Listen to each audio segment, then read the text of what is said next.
Oh, look at that. I shredded so hard on the guitar that I see how swollen my pinky is on my fret hand.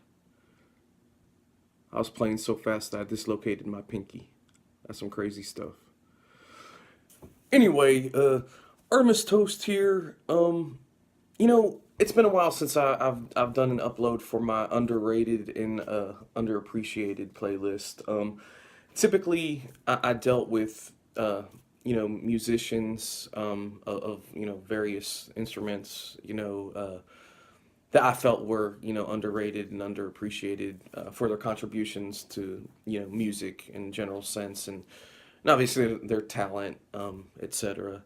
Um, this is one that I've been wanting to do for a while, and it is about the late great Hunter S. Thompson, the journalist. Um, and the reason why I wanted to do an upload pertaining to Hunter S. Thompson is, you know, he's had an impact on several forms of media. Um, some of it he unfortunately didn't live to see, but his style of journalism, in a term that he used to use, gonzo journalism. I don't feel that enough people, know of his impacts on not only journalism, but movies. Even in some way, sports. Politics. And anyway, even in some ways, you know, in some form or fashion, social media as we know it. He was in some way an inspiration. Um, he was a vlogger before vlogging in a unique way. Obviously there wasn't the rapid, turnover, and, the instantaneous, streaming things such as that, in his time, but his the way he would insert himself in situations regarding a story instead of watching from afar and reporting on it. Um, you know, had it been today, he would have been a vlogger going to stuff with a camera. I guess that's the inspiration or contribution I'm trying to refer to, um, by the fact that he did what he called gonzo journalism by, you know, inserting himself in the situation, thus becoming a part of the story and telling the story from, his first person view. Um, I guess is what I'm getting at. Um, Now, he unfortunately passed away. It will be 13 years in just a couple months.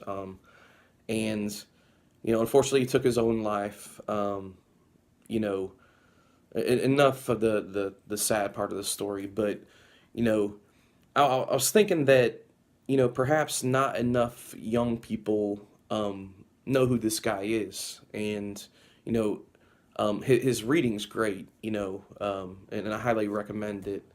Um, some people may know him as, Fear and Loathing in Las Vegas was, even it's old now. I think this movie is 20 years old now.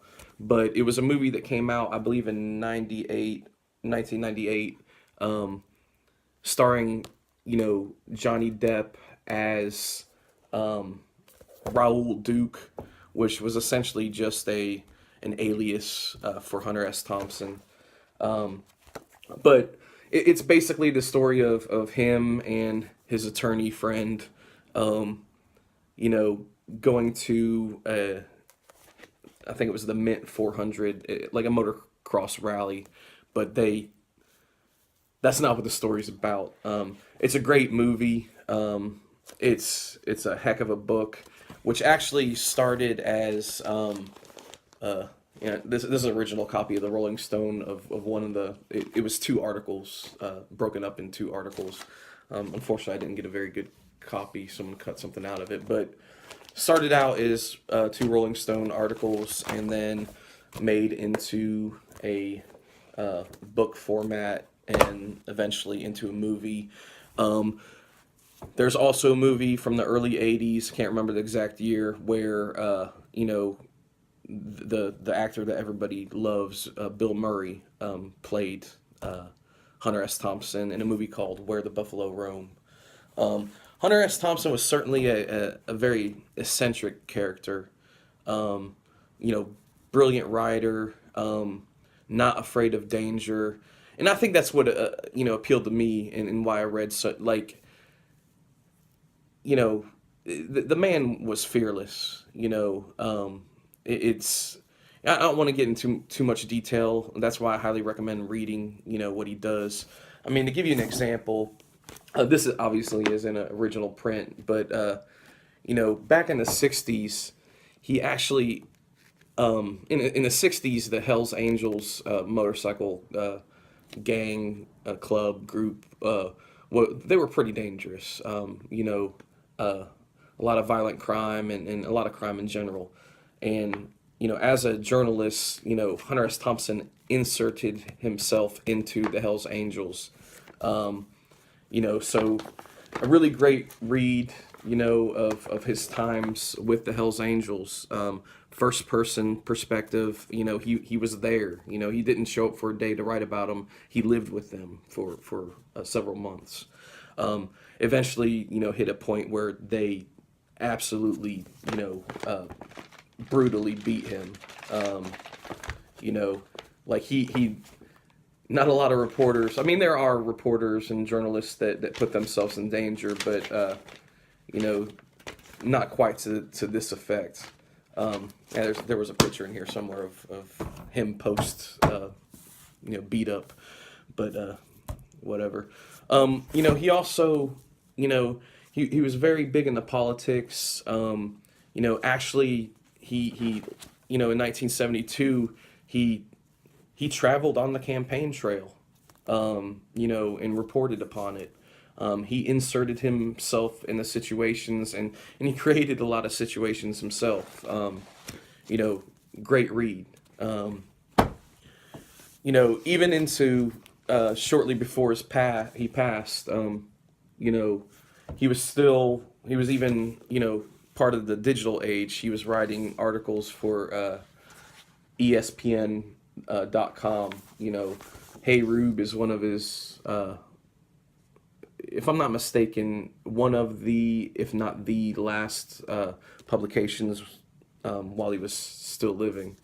But, you always notice him. He always had a cigarette holder, and always had a glass of Chivas scotch, and that was his big red shark car, and I believe that was his second wife.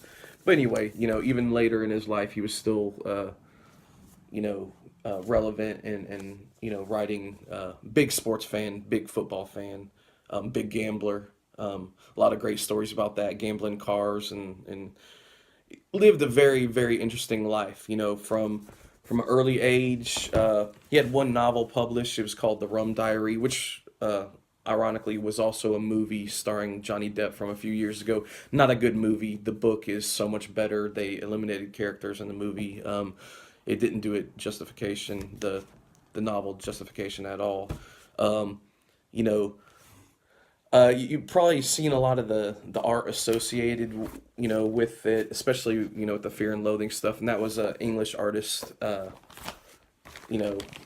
named Ralph Steadman.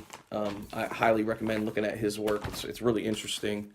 But once again, this is, Hunter S. Thompson, the Gonzo journalist.